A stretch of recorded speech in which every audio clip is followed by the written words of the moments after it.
SI আৰু Indian Women Network Assam chapter presents India at 100 Women-led Development. Presented by Topsem Cement, Mazbuti ka bharosa hamesha. Powered by Nestle Serico. Co-powered by Jetta Farm, Desh ka culture, agriculture. Banking partner, State Bank of India, the banker to every Indian. Education partner, Assam Downtown University.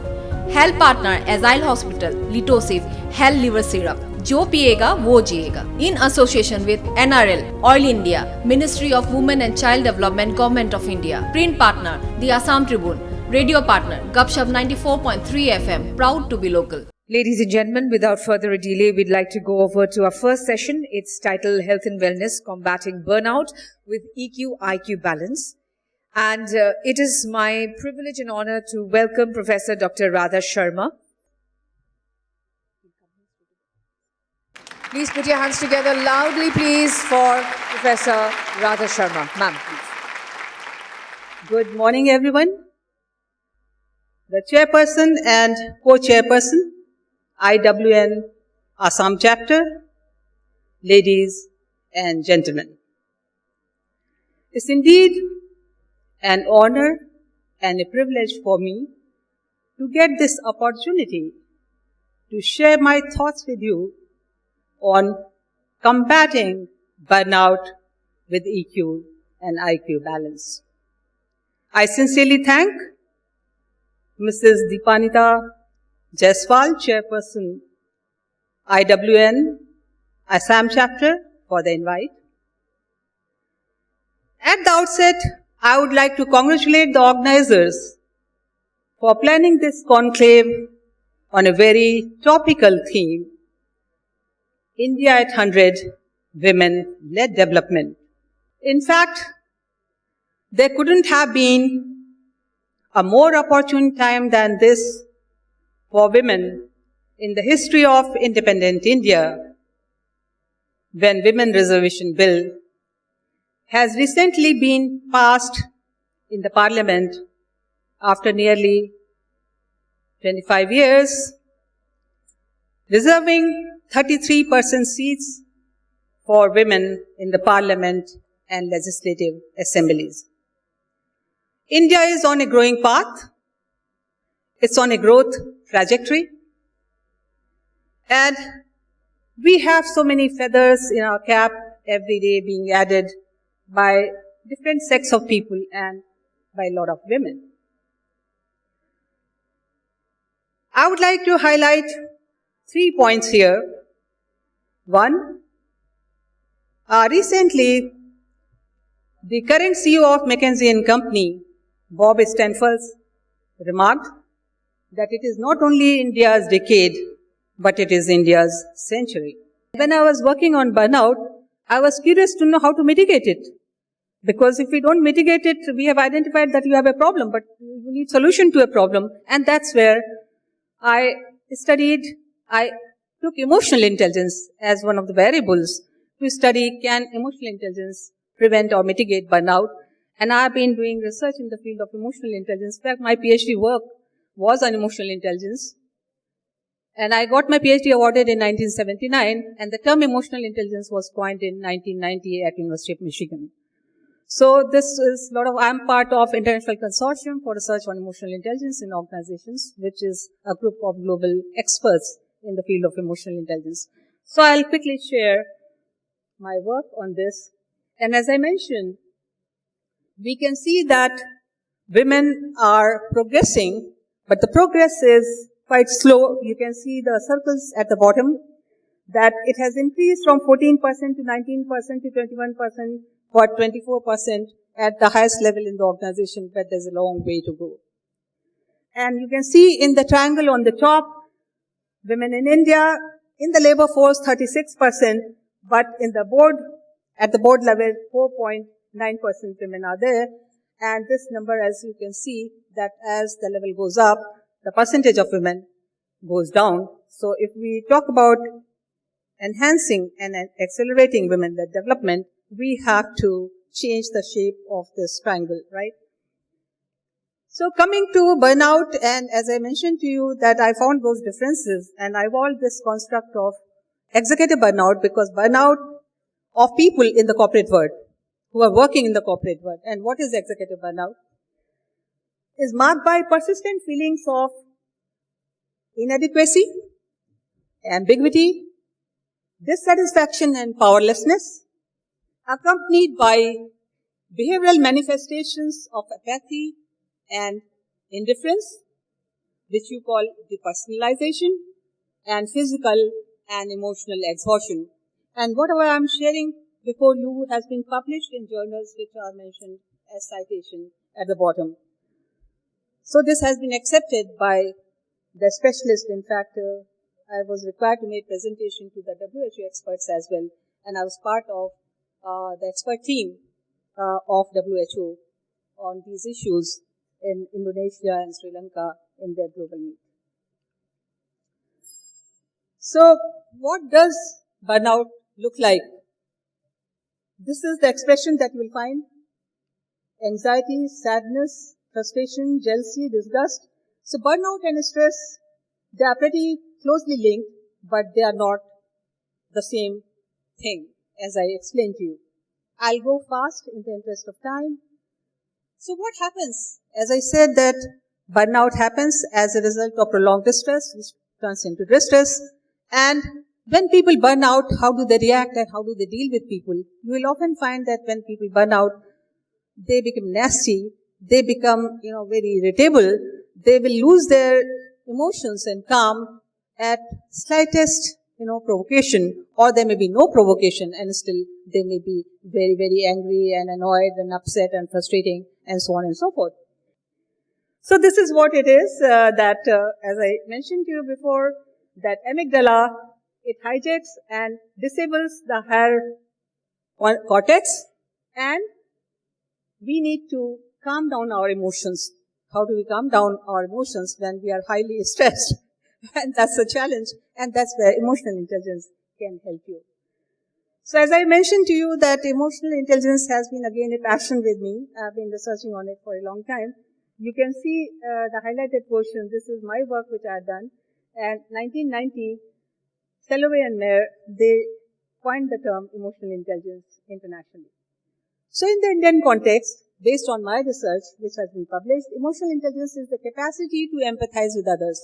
Many times you'll find people don't care, and many times women quit because people in the organization or the colleagues or their seniors do not understand the challenges that they face, and they have many challenges at various life stages. They get married, they have a child, they have ailing parents or in-laws. So there are multiple demands, and the organization is not prepared to accept your constraints, right? Either you are back to work or you will not be hired. And I don't have to get into those details. I'm sure you are all aware of it because, I'm from a management institute, and I've seen that in many companies, they choose not to hire women even if they are talented, because they feel that aapka shaadi ho jayega, aap chale jayenge, and you will quit and you will require maternity leave. That will be waste of money, all sorts of things. So that's where I say that not equality, equity. And equity includes all these considerations. So have capacity to empathize with others, have transparency, positive outlook, and ability to inspire and develop others and be the harbinger of change. So we have had some inspirational, words from Madam first pilot from, I can't recall the name, from Assam, who took the challenge and broke the glass ceiling. And many of us are doing it day in, day out.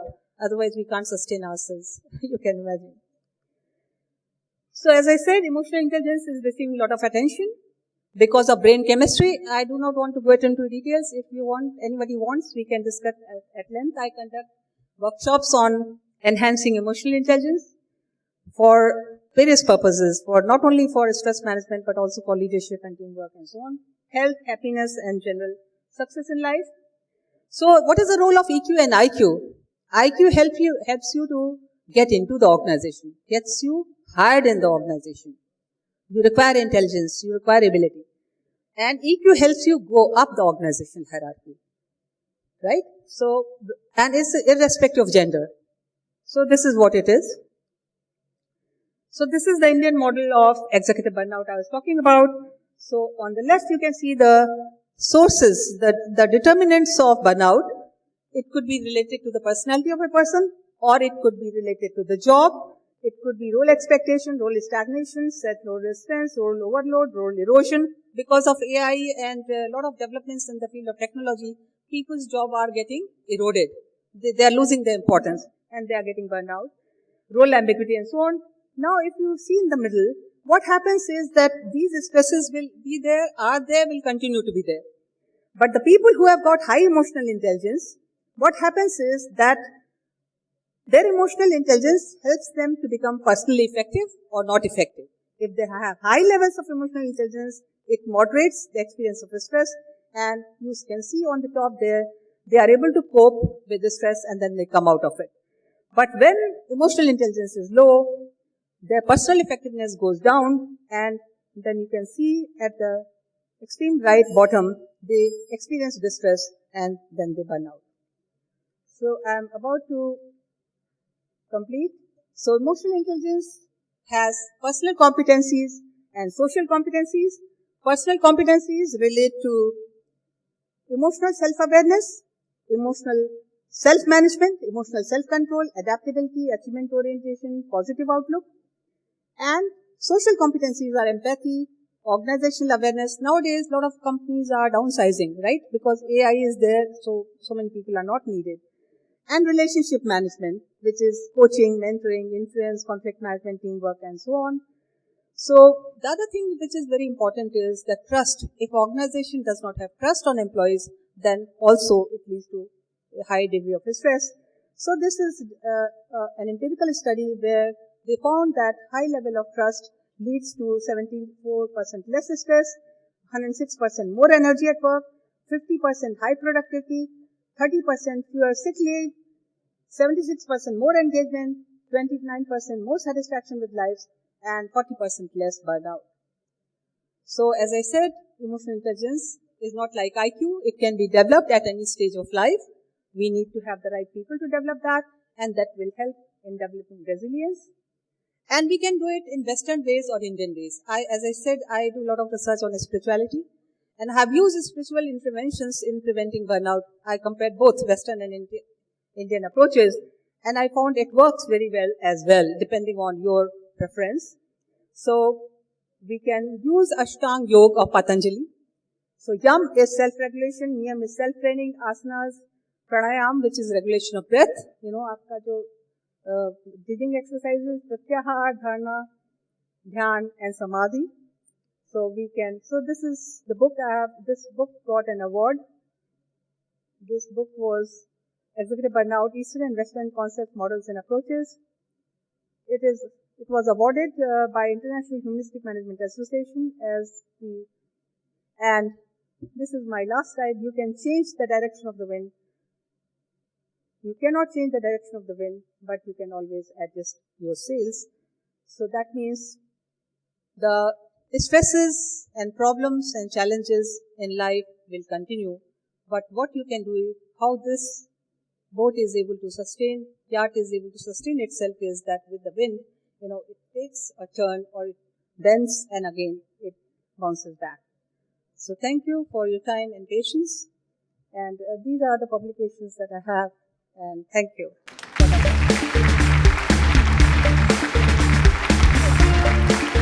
Professor Dr. Radha Sharma, thank you very much for this very interesting presentation on combating burnout with EQ-IQ balance. With our next presentation, and this is also in the health and wellness session. This is on business opportunities, and the presentation will be done by Dr. Jeet Patwari, Managing Partner, Pinnacle Healthcare Consultant. He had worked with the Downtown Hospital at Max Healthcare, New Delhi, as a healthcare consultant, UNICEF Assam. He's been a visiting faculty with IIM Shillong, Chief Operating Officer, Nemcare Hospitals Private Limited. This was way back, of course. I'm just talking about the history. Partner and strategist, Apex Healthcare Academy, Guwahati. Then he's been a senior healthcare associate, Ernst & Young, Hyderabad, administrative officer with Nemcare in Nemcare, and Project Director in MK Hospitals and Managing Partner right now and Pinnacle Healthcare Consultants, Guwahati. Ladies and gentlemen, please put your hands together for Dr. TRUSTWORTHY as he comes on to give his presentation, and he's going to be speaking on a very interesting topic, business opportunities. Warm welcome to you, sir, please. At the outset, I would like to thank the organizers for giving me this opportunity. It's difficult to speak in front of an audience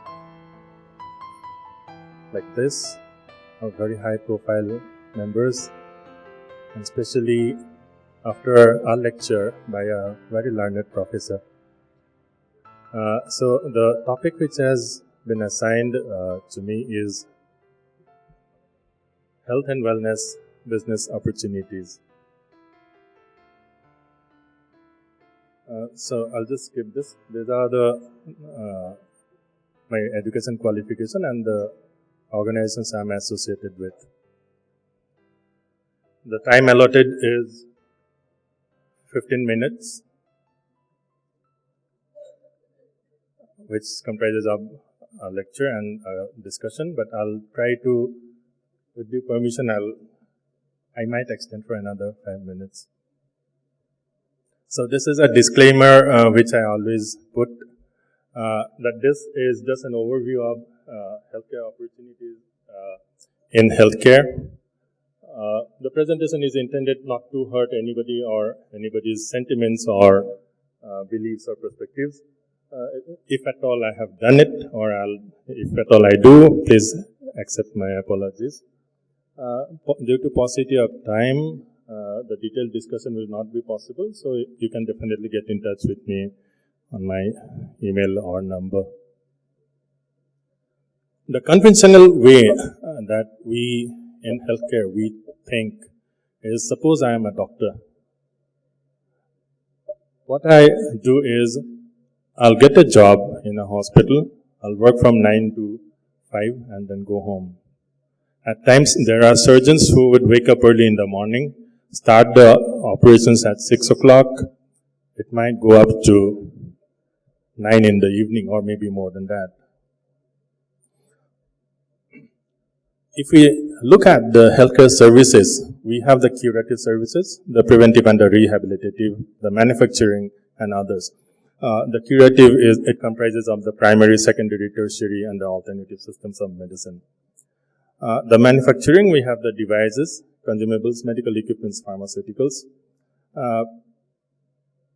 Preventive and rehabilitative, we have the health and fitness wellness centers, well-women clinics, lifestyle diseases, and others. These are support services, medical transcriptions, claims processing, training, and education. But if you look at the business which is there in healthcare, we mainly focus on the primary, secondary, or tertiary care. It's the clinic or a small nursing home or a tertiary care hospital, and also the training and education. But the remaining are left open. The conventional thinking for a doctor is, after passing out, I'll gain some experience, and then after that, I'll set up a hospital. If I'm a nursing professional, I'll work in a nursing college as a faculty, or maybe I'll set up my own nursing school. If at all I'm a pharmacist, I'll set up my own pharmacy. These are the conventional way that people think. For every requirement, we used to go to the hospital. Now, there is a paradigm shift in this, and after the pandemic, it is more common, where for many services, the hospital people will come to your doorstep. So what are the modern concepts? Drug delivery at home. Your sample is collected at home. Your reports are delivered at home. Your home healthcare services are there. Elderly home care are there. And with this, these kind of companies have come up. And these are multi-million company, in fact, billions also. Practo, Amfine, Tata MG, CureFit, Pharmacy, Dozy. For the current trend, which has changed over a period of time, is that we go to the hospital if and only if it is required. Otherwise, we work from or get the services at our doorstep. And we have got applications or softwares like this, that is only OPD, then DocSmart and Zemidi. Zemidi is a local brand from Guwahati. The Chief Operating Officer is sitting here. Dipankar, can I have Yeah, he is the Chief Operating Officer. They are doing an excellent job. They are engaging patients where you open the app and then can engage or enter your details, can book your appointments, you can schedule your appointments with the doctor and can do many things. Now, chronic disease management, where you can have all these fable and chronic insights. Clinical trial platform. Clinical trial is, suppose there is a drug delivery, you're doing the testing. That is where you do the clinical trial before the drug is released in the market. So we have got these kind of applications. Medical education, not restricted only to your nursing homes, nursing colleges, or any other systems, but these are actually, database of huge number of lectures or teaching material which are there. Now, we use VR, virtual reality in training. We conduct a lot of fire safety or patient safety trainings, especially fire safety, we're using VR. Healthcare data security. Now, these are the pioneers in healthcare entrepreneurship in the country. Dr. P.C. Reddy, somewhere around 70 from each state, and they were placed in the households for elderly home care. Now, this is not an advertisement. This is just trying to show what capabilities we have at Pinnacle. So this is something where we encourage the entrepreneurs. We work exclusively on healthcare, not even to any other infra or any other industries. So this is where we promote, or we promote the budding entrepreneurs who want to set up something in healthcare. We do that. Thanks for your patience, and namaskar. Thank you so much.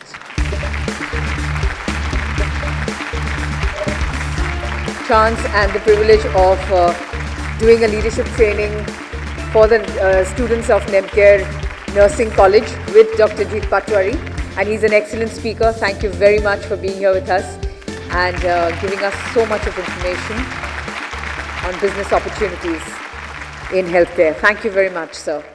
CII and Indian Women Network Assam chapter presents India at 100 Women-led Development. Presented by Topsem Cement, मजबूती का भरोसा हमेशा. Powered by Neste Serico, co-powered by Jetta Farm, देश का culture, agriculture.